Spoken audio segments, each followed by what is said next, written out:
40 দিন, কোন বর্ণনায় 8 বছর, কোন বর্ণনায় 10 বছর। আজকে সেই বছর পূর্ণ হয়ে যাচ্ছে, আজকে সেই শেষ দিন পূর্ণ হয়ে যাবে। এখন বাগানের মালিক আল্লাহর ওলি এত বড় হীরার টুকরা পেয়ে হাতছাড়া করবে? আজকে তার ছুটি দিতে হবে। এমন সময় বাগানের কাস্টমারের আপেল কিনে ইয়াহিয়া ইবনে আব্দুল্লাহ আবু সালে মুসা জঙ্গিকে ডেকে বলছে, বাপ, এই দেখছো কাস্টমারের আপেল পেড়ে আনো, তোকে দেখাই, স্যাম্পেল দেখাই। আবু সালে মুসা জঙ্গি জঙ্গলে গিয়ে বাগানে, আপেল বাগানে গিয়ে কিছু আপেল পেড়ে এনেছে, কিন্তু আপেলগুলো ফুলো। ইয়াহিয়া ইবনে আব্দুল্লাহ খুব মেজাজ গরম করে বলছেন, আমি তোমাকে ভালো আপেল পেড়ে আনতে বললাম, এতদিন বাগানে তুমি পাহারা দিলে, অথচ কোন আপেল খেতে হয় আর কোন আপেল খাওয়া যায় না, কোনটা খাওয়ার যোগ্য কোনটা অযোগ্য, এতটুকু তোমার জ্ঞান এখনো পর্যন্ত হলো না। তুমি এই ফুল আপেল কেন পেড়ে আনলে? বিরাট জোরে ধমক দিয়েছেন। তখন ইয়াহিয়া ইবনে আব্দুল্লাহর ধমক শুনে আবু সালেহ মুসা জঙ্গি মাথা হেঁট করে হুজুরকে বলছেন, জাহাপনা, হ্যাঁ আমি ভুল করে ফেলেছি। হ্যাঁ, আমি জানি না কোন আপেল খেতে হয় কোন আপেল খেতে হয় না। কেন জানো না? তুমি বাগানে কি পাহারা দাও না? হুজুর, পাহারা দিবতে, তবে একজন মুমিন একই ভুল দুইবার করতে পারে না। লা ইউদাদুল মুমিনু মিন হুজরিন মাররাতাইন। একজন মুমিন মুসলমান একইভাবে দুইবার ঠকতে পারে না। হুজুর বলছেন, তার মানে? বলছে, হুজুর, ওই চোখ নদীর ধারে পানি পান করতে গিয়ে আপেল দেখলো, আর আপেল দেখার পরে আমার অন্তরে লালসা এলো। লালসা এলো বলে হাত দিয়ে ধরলাম আর খেলাম। খাওয়ার পরে এখন আপনার গোলাম। তাহলে চোখ যদি না দেখতো আমি তো এই অপরাধটা করতাম না। হুজুর বলছেন, তা তো বটেই। বলে, হুজুর, ওই জন্যে যেদিন আপনি আপনার বাগানের পাহারাদার বানিয়ে দিয়েছেন, ওই দিন আমি মনের সাথে প্রতিজ্ঞা করেছি, ওরে চোখ, ওই আপেলের দিকে আর তোকে তাকানো যাবে না। একবার তাকিয়ে এত বড় শাস্তি তুই পেলি, আর আপেলের দিকে তাকাবি না। এতদিন পাহারা দিলাম হুজুর, কোন আপেলের দিকে আমি আজ পর্যন্ত তাকাইনি। একটু জোরে জোরে বলা যাবে না? হুজুর, ওই জন্যে কোন আপেল খেতে হয় না খেতে হয় জানি না। হুজুর বলছেন, তুমি যাই বলো, তোমাকে তো শাস্তি নিতেই হবে। ফুল আপেল কেন পাবে? কি শাস্তি? আমার শাস্তি? হ্যাঁ, তোমাকে ল্যাংড়া, কালা, বোবা, অন্ধ এমন 4টে খারাপ গুণে গুণান্বিত মেয়ের সাথে বিয়ে দেবো, রাজি আছে? ভাই আমার, বিয়ের ব্যাপারটা এমন একটা আমাদের কাছে স্বপ্নে, প্রতিটি মানুষ ল্যাংড়া হোক, দেখতে অসুন্দর হোক, বিয়ের ব্যাপারে তার একটা স্বপ্ন থাকাটাই স্বাভাবিক। আমার স্ত্রী সুন্দরী হবে, আমার জীবন সঙ্গিনী এমন হবে, এটা স্বপ্ন থাকে। সেখানে আঘাত। ওরে ইয়াহিয়া ইবনে আব্দুল্লাহ বলছেন, ওরে আবু সালেহ মুসা, তোমরা কেমন একটা নারীর সাথে বিয়ে দেবো যে কালা, অন্ধ, বোবা, ল্যাংড়া? তুমি কি রাজি আছো এমন মেয়ের সাথে বিয়ে করতে? যদি তুমি এমন মেয়েকে বিবাহ করো, তবে আজকে তোমার এই অপরাধটা আমি মাফ করে দেব। সঙ্গে সঙ্গে আবু সালেহ মুসা জঙ্গি রাহমাতুল্লাহ আলাইহি বললেন, জাহাপনা, কোনো সমস্যা নাই, আপনি যদি তাতে রাজি হয়ে যান, অর্থাৎ আপনি ওই শাস্তি দিয়ে আমাকে মাফ করে দেন, আমি ওই প্রস্তাবে রাজি আছি। বিয়ের আসর সাজানো হলো, বিয়ের ইজাব কবুল হলো, খুতবা হলো, দোয়া হলো, আসর, মাগরিব, এশার নামাজ আদায় হয়ে গেল। আবু সালেহ মুসা জঙ্গি রাহমাতুল্লাহ আলাইহি আজকে বাসর রাতে যাচ্ছে। আমাদের জীবনে আমরা বাসর রাতে গেছি। এই বাসর রাত জীবনের একটা টার্নিং পয়েন্ট। ওখানে কেউ যদি জীবনটাকে গুছিয়ে নিতে পারে, গোটা জীবন ও শান্তি। কেউ যদি একবার পা স্লিপ খায়, গোটা জীবন স্লিপ। আবু সালেহ মুসা জঙ্গি বাসর রাতে যাবেন।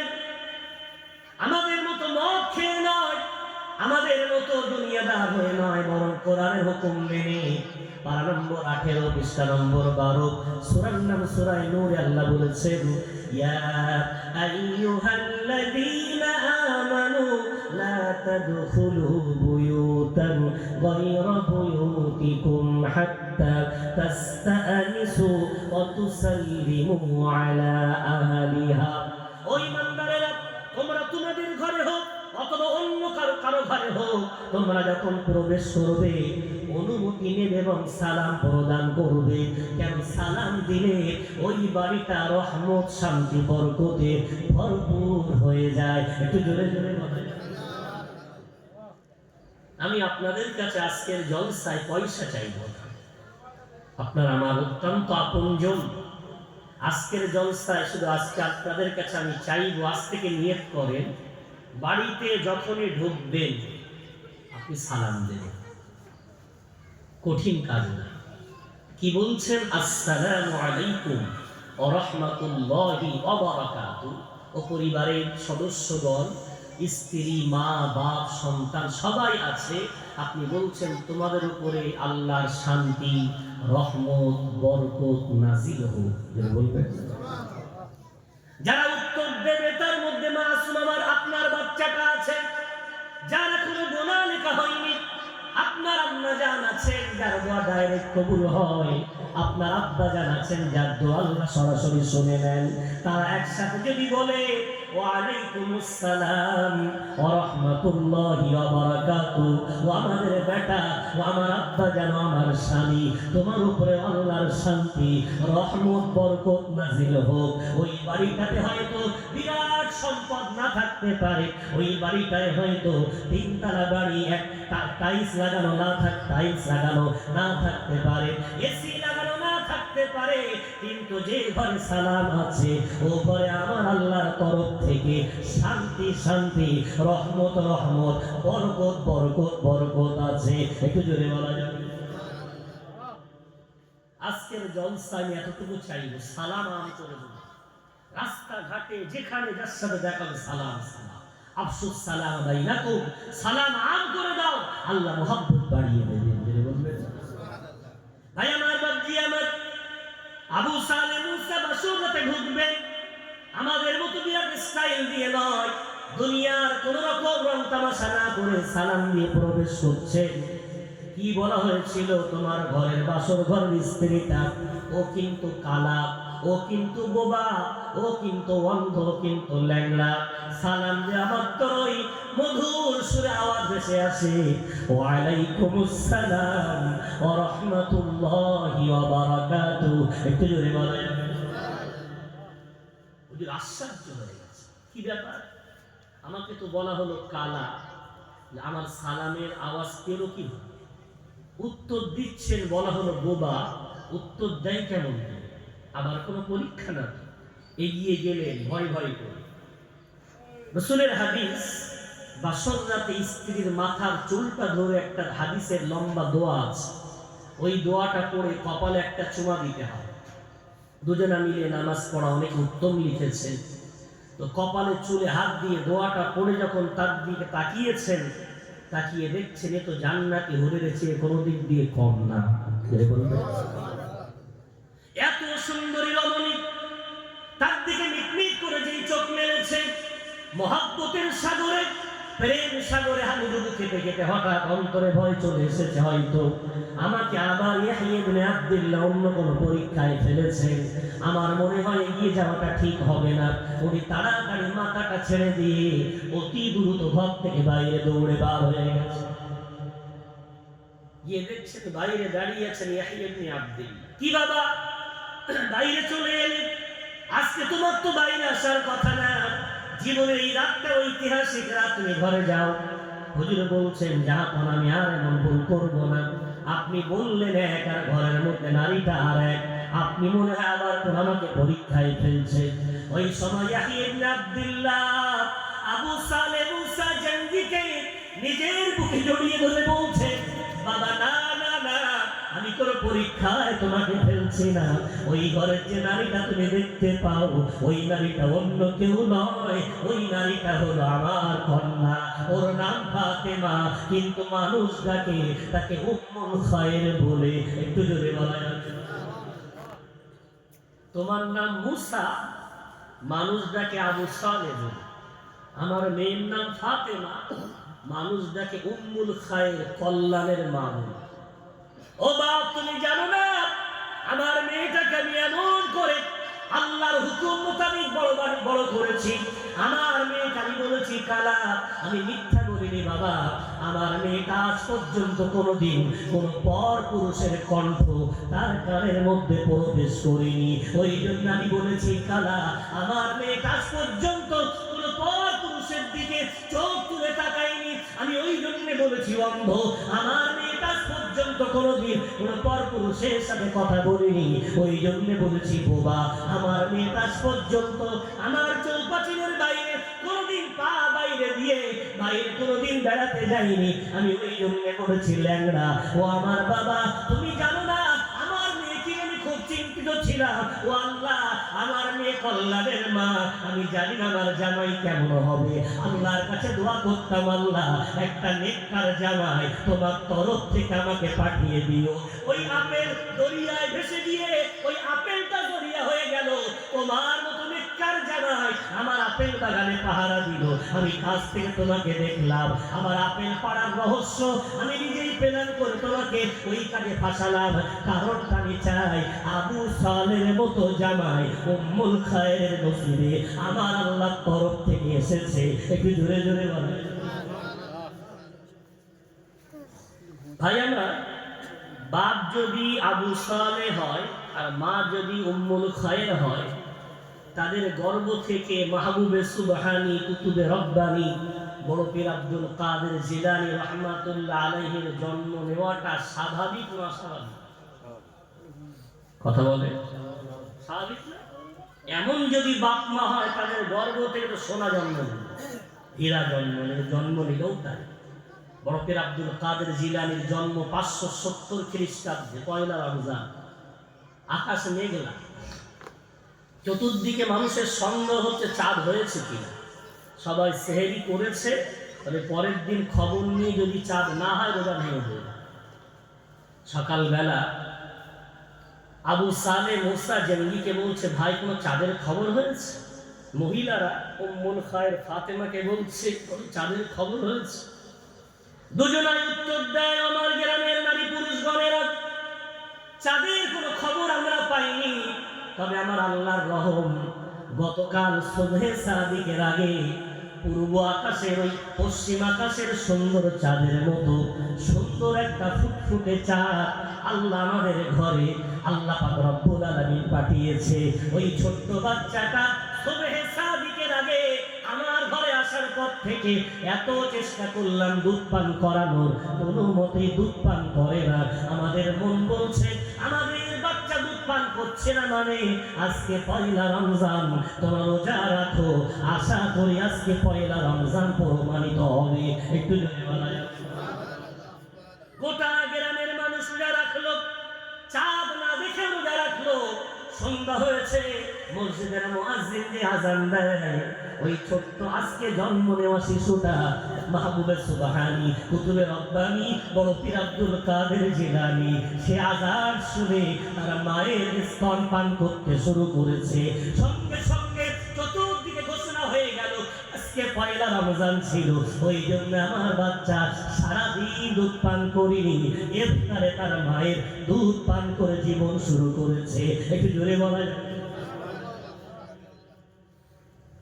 ভাই আমার, আমি জানি আমরা আবু সালে মুসা জঙ্গির মতো হতে পারবো না, আমরা উম্মুল খায়ের ফাতেমার মতো হতে পারবো না, কিন্তু ভাই আমরা তো নামাজি হতে পারি, আমরা তো পর্দানশীলা হতে পারি, আমরা তো আমাদের সাধ্য মতো হারাম উপার্জন বাদ দিয়ে হালাল উপার্জন করতে পারি। আমাদের ঘরে হয়তো বড় পীর আব্দুল কাদের জিলানী জন্ম নেবে না, তবে এমন একটা সন্তান জন্ম নেবে, এই যুগের আদর্শ সন্তান, আমার আপনার ঘরে তখনই জন্ম নেবে বৃক্ষ তোমার নাম কি ফলে পরিচয়। আমি বৃক্ষ যদি সুন্দর হই আমার ফলটাও ইনশাআল্লাহ সুন্দর হবে। ভাই আমার হাতে ধরে নয় পায়ে ধরে অনুরোধ করি, দুনিয়া কিন্তু বিরাট মোহের জায়গা, লোভের জায়গা, লালসার জায়গা। শয়তান কোনোদিন চায় না যে আমরা জান্নাতে যাই, শয়তান কোনোদিন চায় না আমাদের আখিরাতটা ভালো হোক, শয়তান কোনোদিন চায় না আমরা আল্লাহর প্রেমিক হয়ে উঠি। ও কিন্তু কলা কৌশলে বিভিন্ন ফন্দিতে আমাদের গুনার সাগর হাবুডুবু খাওয়াতে চাইবে। ভাই আমার এখনো বেঁচে আছি মানে আপনি আশা করতে পারেন আমার আল্লাহ এখনো হায়াত দিয়ে রেখেছেন, মানে ক্ষমা করার সুযোগ আল্লাহ আমাদের সামনে এখনো দিয়েছেন। একটু জোরে বলা যাবে? এই জীবনে কত যুবককে মরে যেতে দেখি, আমাদের চেয়ে কম বয়সী কত মানুষ বিভিন্ন রোগে মারা গেল। আল্লাহ আমাকে আপনাকেও তো তাদের মধ্যে সামিল করতে পারে। আল্লাহ এখনো বাঁচিয়ে রেখেছেন, মানে বিশ্বনবীর হাদিস, যতদিন না পর্যন্ত তোমার জাকানদারি অর্থাৎ তোমার জীবনটা নাভি এবং তোমার হালাক গলার মাঝামাঝি এসে ঘড়ঘড় না করছে, এটাকে বলা হয় হাত্তা ইউগারগিস। বান্দার অবস্থা যখন এই শেষ মুহূর্তে না পৌঁছায় তার আগ পর্যন্ত আমার আল্লাহ বান্দা বান্দির গুনাহ ক্ষমা করার জন্য আমার আল্লাহ তাকিয়ে থাকেন বলে বলবেন। ভাই আমার আমরা শিক্ষা নিই, আবু সালে মুসা জঙ্গি যদি একটা আপেল খেয়ে 40 দিন পাহারা দেয়, একটা আপেল খেয়ে 8 বছর 10 বছর পাহারা দেয়, আসেন আমরা হয়তো অজান্তে অথবা কোনো মানুষের লোভে পড়ে মানুষের খপ্পরে পড়ে লটারি কেটে ফেলেছি, জুয়া খেটে ফেলেছি, জুয়া খেলে ফেলেছি, কোনো হারাম উপার্জন করে ফেলেছি। ওই যে আপেল খাওয়ার অপরাধটাকে মনে করে নিজের জীবনের হারাম উপার্জনগুলোকে অপরাধ মনে করে আসেন না। আজ থেকে 40 দিন আমি আর নামাজ কাজা করব না, আজ থেকে 40 দিন আমি আর কোনো অসৎ পথে যাব না, আজ থেকে 40 দিন আমি আল্লাহর কোনো হুকুম অমান্য করব না। আমার আল্লাহ যদি আবু সালে মুসার অপরাধ মাফ করে দিয়ে তার খানদানে বড় পীর আব্দুল কাদের জিলানীকে পাঠাতে পারে, আমরা আমাদের অপরাধের জন্য যদি আল্লাহর কাছে দাঁড়িয়ে দাঁড়িয়ে কাঁদি, আমার আল্লাহ আমাদের ঘরে ঘরে আবার নেক সন্তান পাঠাতে পারে। একটু জোরে বলা যাবে? আসেন একটু পরিবর্তনের বাতাস এনে দিই। সংগ্রামপুর আল্লাহ শকর আমাদের চতুর্পাশে, শুধু আমাদের রাজ্যে নয় ভিন রাজ্যে, মালদা, মুর্শিদাবাদ, আমাদের মেঘালয়ের মতো জায়গা, ত্রিপুরা, আসামের মতো জায়গা, আপনার মাদ্রাসা থেকে মন ভরে যায়, যেতে একটু ইচ্ছা হয়। এত সুন্দর সাজানো গোছানো মাদ্রাসা, আপনাদের সুনাম খ্যাতি, দিনিয়াতের বাচ্চাদের সুনাম খ্যাতি, আমার মা বোনদের কোরআন পড়ার সুনাম খ্যাতি, আলহামদুলিল্লাহ চতুর্দিকে। শুধু আমার বাবাজি বলে বিশ্বাস করেন, আজ যদি আপনি আপনার জীবনটা না বানান, কেউ বানিয়ে দেবে না। মানুষ অনেক কথা বলবে, কবরে যাওয়ার পরে আপনাকে কেউ সহযোগিতা করবে না। এই যে এসআইআর হচ্ছে, ধরে নেন এসআইআরে কোনো ডকুমেন্টস আপনার ফেল, এ আপন সে আপন, কেউ আপন হচ্ছে না। দুনিয়ার একটা এসআইআরে যদি এত ঘনিষ্ঠ বন্ধু, এত আপনজন যদি আপন না হয়, এসআইআরটা একটা কঠিন হবে। মা রব্বু ওমা দীনু ওমান নবিয়্যু হবে না? 11টা ডকুমেন্টসের মধ্যে কোনো একটা থাকলে আপনি ভারতীয় নাগরিক বলে গণ্য হবেন। ধরেই নেন 11টাই আপনার আছে, পাসপোর্ট আছে, ভোটার কার্ড আছে, স্কুল সার্টিফিকেট আছে, আপনার ম্যারেজ সার্টিফিকেট আছে, আপনার গোটা ডকুমেন্টগুলো সব লেমিনেশন করে রেখে দেন। ইন্তেকাল করার আগে ছেলেকে বলেন, বাবা আমি মরে যাওয়ার পরে আমার লেমিনেশন করা ডিগ্রিগুলো আমার কবরে রাখার সময় আমার পাশে দিয়ে দিও। কবরে দেওয়ার পরে সব যখন কবর ছেড়ে দেবে, ছেলেটাও কিন্তু আব্বার জন্য কাঁদলেও কবরে থাকবে না। ও কিন্তু আপনি লাশ, ও তাড়াতাড়ি ভয় ভয় করে উঠে আসবে। আপনার উপরে যখন মাটি চাপা দেওয়া হবে, 3টে প্রশ্ন হবে, মার রব্বুক ওমা দীনুক ওমান নবিয়্যুক। ফারিস্তাকে বলেন, ও ফারিস্তা, কে আমার রব, তুমি কেন জিজ্ঞাসা করো? সব ডকুমেন্ট লেমিনেশন করে রাখা আছে, তুলে দেখেন আমার রব 11টা ডকুমেন্ট দিয়ে কি মান রব্বুকের উত্তর তৈরি হবে? না না হবে না। হবে।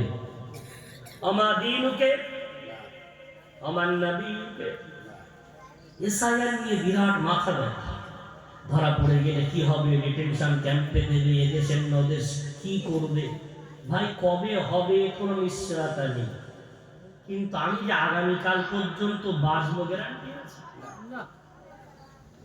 এসআইআর নিয়ে এত চিন্তা, এক বান্ডিল জেরক্স করে ফেলেছে, সব ডকুমেন্টস আলাদা আলাদা করে ফাইল করে ফেলেছে।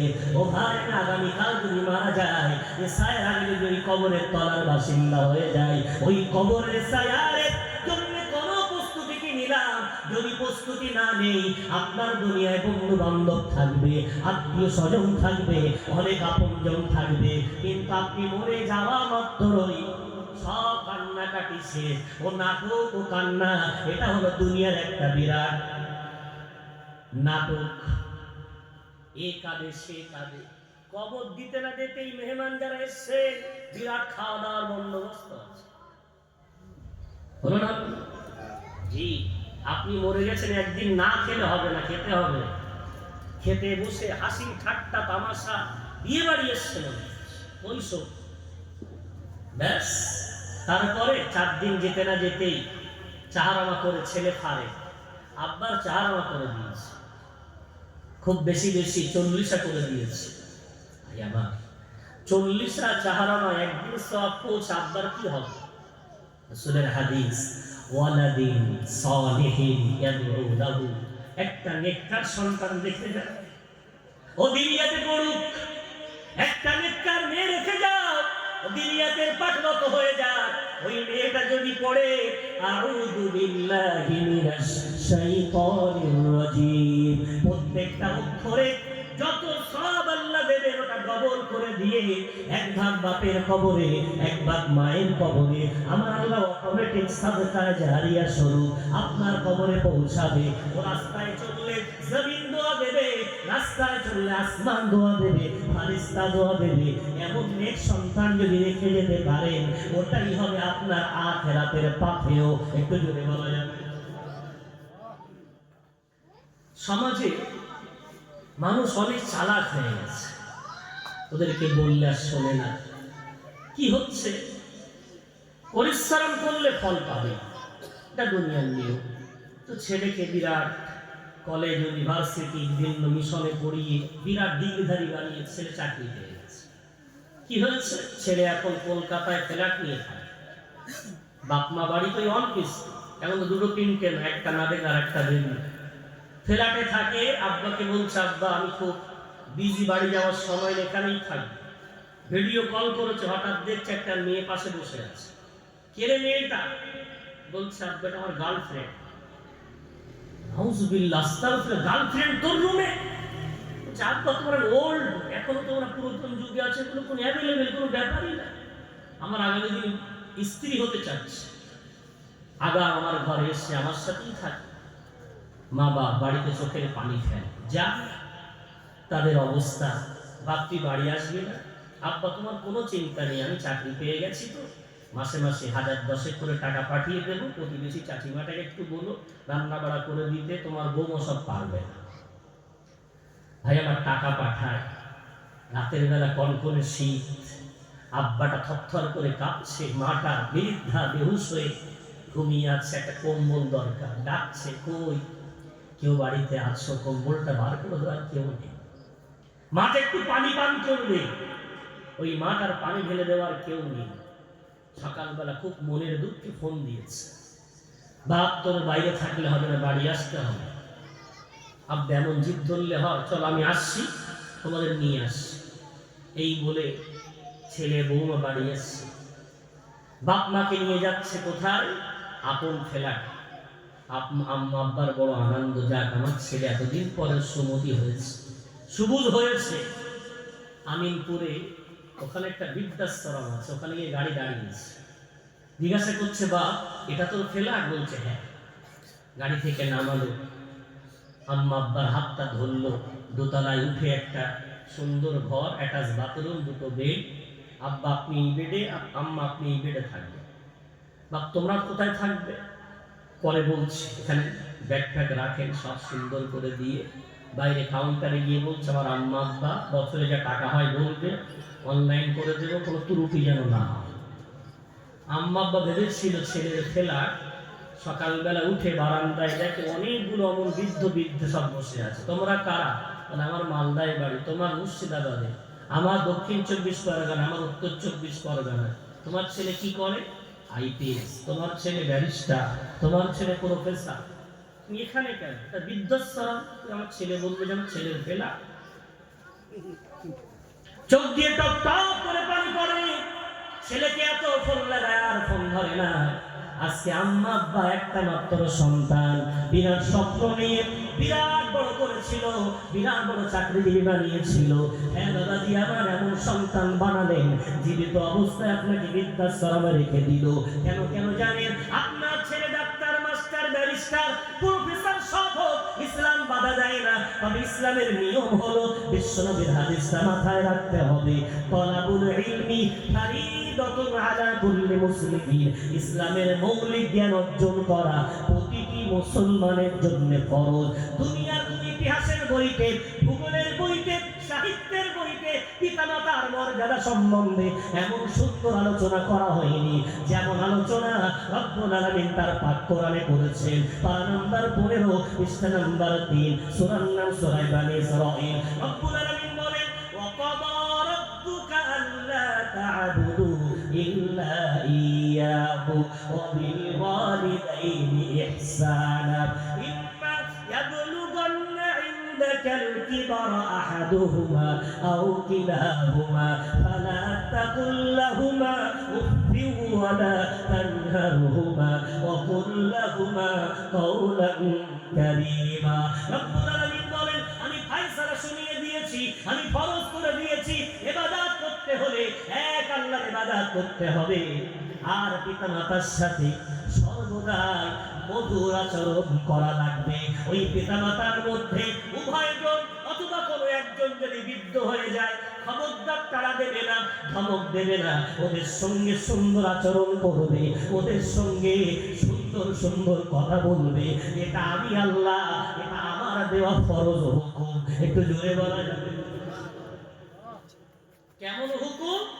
তোমার পিতামাতার চোখ দিয়ে পানি পড়ে আর তোমার কপালে যদি সেজদা দেওয়া কালো হয়ে যায়, তোমার দাড়িটা লাল হয়ে যায়, তোমার গায়ের জুব্বাটা লম্বা হয়ে যায়, সাদা খালি মাথায় তোমার হাজির ওমারও লেগে যায়, কেন ওমরা করে এসেছো, পিতা মাতার মনে কষ্ট দিয়েছো, তোমার ওমরা, তোমার হজ, তোমার যাকাত, তোমার নামাজ সব বর্ণ। বুখারী শরীফের সহিহ হাদিস, বিশ্বনবী হাবিবুল্লাহ জনাবে মুহাম্মদুর রাসূলুল্লাহ সাল্লাল্লাহু আলাইহি ওয়াসাল্লাম বলেন, কিয়ামতের কঠিন ময়দানে আমার আল্লাহ চার শ্রেণীর বান্দার দিকে দৃষ্টি তুলে তাকাবে না। নম্বর 1, যারা শিরককারী যারা, তাদের দিকে আমার আল্লাহ রহমতের দৃষ্টি দেবেন না। নাম্বার 2, যারা হলো অন্যায়ভাবে হত্যাকারী, যারা মার্ডার করে, এদের দিকে আমার আল্লাহ কোনো রহমতের দৃষ্টি দেবে না। নাম্বার 3, যারা মিথ্যা সাক্ষ্য প্রদানকারী, অন্য বর্ণনায় যারা গাটের নিচে কাপড় ঝুলিয়ে পড়ে, এদের দিকে আমার আল্লাহ রহমতের দৃষ্টি দেবেন না। নম্বর 4, পিতামাতার অবাধ্য সন্তান, আমার আল্লাহ তাদের দিকে মুখ তুলেও তাকাবেন না। কি লাভ হবে? নামাজ, রোজা, হজ, যাকাত। আজ মারা গেছে, কবরের ধারে বিরাট কাছে, আব্বা তুমি আমাকে একটু ক্ষমা করে গেলে না। তোমার আজকে লাভ আছে? প্রতিবেশীরা বলছে এতদিন খেতে দেয়নি, কোনোদিন খবর নেইনি আব্বাটার অবস্থা কি, মাটার অবস্থা। আজকে তুমি কাঁদছো, তোমার নাটকগিরি বাদ দাও, জাতির মানুষ খুব ভালো জানে। ওই পিতামাতা হুমা জান্নাতুকুমা ওয়া নারুকুমা, পিতামাতাই তোমার জান্নাত, পিতামাতাই তোমার জাহান্নাম। দুটো ঘটনা বলে আলোচনা শেষ। পাকিস্তানের একজন আলেমে দ্বীন, তিনি তার উর্দু ভাষায় একটা সুন্দর ঘটনা লিখেছেন। উনি বলছেন, করাচির বাজারে আমি বাজার করতে গেছি, তো গিয়ে দেখছি একজন খুব গায়ের অবস্থা জঘন্য, গোটা গায়ে ঘা পাচড়া এবং পোকা বেড়াচ্ছে। ভিক্ষুক বেশে বসে আমাকে ডাক দিচ্ছে, হুজুর একটু দিকে আসে। ওর গায়ের দৃশ্য দেখে আমার অন্তরে ঘৃণা হলো। আমি কোনো মতেই ওর কাছে যাব না, বাহানা শুরু করলাম। আমি বললাম, ভাই আমি একটু ব্যস্ত আছি, আমি যেতে পারবো না।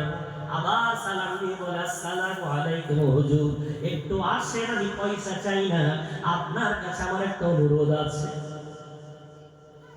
আমি তখন বাধ্য হয়ে তার কাছে এলাম। আসার পর আমাকে বলছে, হুজুর আমাকে দেখে ঘৃণা লাগছে না? আপনার জায়গায় আমি হলে আমি হয়তো আপনাকে ঘৃণা করতাম। হুজুর ঘৃণা করেন না, একটু আমার জন্য দোয়া করেন, আমার আল্লাহ যেন আমার আম্মার অভিশাপটা আমার থেকে তুলে নিয়ে আমাকে ক্ষমা করেন। হুজুর বলছে, বাপ বুঝলাম না তো কি ব্যাপার, তো বলবে, সময় আছে শুনবেন তো? বলে হ্যাঁ। তখন ওই ফকিরটা বলছে, হুজুর আল্লাহ আমাকে কি দেয়নি? আমি এক সময়ের বিরাট বড় সম্পদশালী, আমার বিরাট বড় বড় ফ্ল্যাট ছিল, গাড়ি ছিল, বাড়ি ছিল, ব্যবসা ছিল, বিজনেস ছিল, টাকার উপর আমি ঘুমাতাম। পয়সা যখন বেশি হয়ে যায়, মানুষ তখন নমরুদ, ফেরাউন, সাদ্দাদের তাদের রাস্তা অবলম্বন করে, ওদের তখন আর আখিরাতের পরোয়া থাকে না। আমি তখন আখিরাতের পরোয়া বাদ দিয়ে আমি এতটা দুনিয়াদার হয়ে গেলাম, সারাদিন আমার গোনায় কাটে, রাতটা আমার মদের আসরে কাটে, আমি এভাবে আমার জীবনটাকে নষ্ট করতে লাগলাম। এক এক করে আমার স্ত্রীর কাছে অপ্রিয় হয়ে গেলাম। হাজার কোটিপতি হন, মাতাল হলে কিন্তু স্ত্রী ভালোবাসে না, ছেলে মেয়ে ভালোবাসে না, অপ্রিয় হয়ে গেলাম। রাতে বাড়ি আসলে আমাকে কেউ ভ্রুক্ষেপ করে, কিন্তু আমার জনম দুখানি মা, আমি যত রাতেই বাড়ি আসি না কেন, টলতে টলতে বাড়িতে ঢুকলেই আমার মা আমাকে ভাত খুলে দিয়ে আমাকে যত্ন করে আমাকে বারবার বোঝায় আর বলে, বাপ এভাবে জীবনটা নষ্ট করিস না। কিন্তু আমি শোনার পাত্র নই, আমাকে এত বোঝায়, আমি আমার মায়ের কথা শুনি না। একদিন খুব রাত করে আমার আম্মা বললেন, শোন না বেটা, তুই যদি আগামীকাল মদ খাস আমি কিন্তু এবার মারবো। মায়ের কথাটা আমার কাছে হাস্যকর মনে হলো। বৃদ্ধা মা, গায়ে আর কত ক্ষমতা, আমাকে নাকি মারবে। পরের দিন পার্টি ছিল, পার্টিতে খুব মস্তি করে সারাদিন কাটালাম। রাতের বেলা একটু মদটা বেশি খেয়ে ফেললাম। আজকে নিজে ড্রাইভ করতে পারলাম না, আমার বন্ধুরা ড্রাইভ করে আমার বাড়িতে আমাকে রেখে গেল। আমি যখন বাড়িতে পা ফেলে টলমল করে গিয়ে আসি, অন্যদিন আমার মা জননী আমাকে মহব্বতের সুরে ডাকে, কিন্তু আমার মা আজকে তার ভাবমূর্তি আলাদা। খুব মেজাজ নিয়ে আমার দিকে দৌড়ে এসে বিদ্যা হাত দিয়ে আমার মুখে টপ টপ করে আমাকে চড় মারতে লাগলেন। আমার মা যখন আমাকে এমন মার মারতে শুরু করেছে, আমি তখন নেশা অবস্থায় আমার মেজাজ গরম হয়ে গেল। মায়ের গলায় হাত দিয়ে এমন করে ধাক্কা দিলাম, আমার মা জমিনে মুখ চুপড়ে পড়ে গেল। জমিনে পড়ে অনেক কিছু বললো, আমার কিছু মনে নাই, আমি এতটুকু মনে আছে, আমার মা আসমানের দিকে হাত তুলে বলল, আল্লাহ যে সন্তান আমার দুঃখে বড় হয়েছে, এত কষ্ট করে মানুষ করার পরে আমাকে গলা ধাক্কা দিয়ে মাটিতে ফেলে দিল, ওর দুই হাত আল্লাহ তুই পচিয়ে দিও, ওর দেহের মধ্যে আল্লাহ পোকা তৈরি করে দিও। এই যে বদ্ধ আমার মা দিল, ওই বদ্ধটার ফিরে নিতে পারলাম না। কয়েকদিন বাদে আমার মা, জনম দুখানি মা, দুনিয়া থেকে ইন্তেকাল করে চলে গেলে আমি আর ক্ষমা চেয়ে নিতে পারলাম না। আমি জানতাম না যে মায়ের বদদোয়া এত তাড়াতাড়ি কবুল হয়। বিশ্বনবীর হাদিস, সালাসু দাওয়াতিন মুস্তাজাবাতিন লা শাক্কা ফীহি, তিনটি দোয়া, তিনটে বদদোয়া ডাইরেক্ট আল্লাহ কবুল করে নেন, এতে কোনো সন্দেহ নাই। নম্বর 1 দাওয়াতুল মুসাফির, মুসাফির দোয়া করুক, বদদোয়া করুক, আল্লাহ শুনে নেন। নাম্বার 2 দাওয়াতুল মাজলুম, অত্যাচারিত যারা, নিষ্পেষিত যারা, দোয়া করুক, বদদোয়া করুক, আল্লাহ ডাইরেক্ট শুনে নেন। নাম্বার 3 দাওয়াতুল ওয়ালিদ আলা ওয়ালাদিহি, পিতামাতা দোয়া করুক, বদদোয়া করুক, আমার আল্লাহ ডাইরেক্ট শুনে নেন। সুতরাং আল্লাহ এত দ্রুত আমার মায়ের বদদোয়া কবুল করবেন আমি কল্পনাও করতে পারিনি। আমার মা ইন্তেকাল করার মাত্রই কয়েকদিন বাদে আমার হাতে একটা ফোড়া হলো। ফোড়া জীবনে অনেক হয়, দুনিয়ায় মশা তো অনেক দেখেছি, নমরুদকে যে মশা হত্যা করেছিল, মশাকে সাধারণ মশা কথা বলে না ফেরাউন পানি থেকে ডুবে মারা গিয়েছিল। ডুব কি এমনি ডুব? মানুষ তো অনেক ডুবে আবার ভেসে ওঠে, কিন্তু এ কেমন ডুবন্ত? 500 বছর কোনো খোঁজ খবর হয়নি। আসহাবুল ফিল হস্তি বাহিনী বাইতুল্লাহ ধ্বংস করতে গিয়েছিল। আবাবিল নামে ছোট্ট ছোট্ট পাখি অনেক আকাশে বেড়ায়, কিন্তু ওই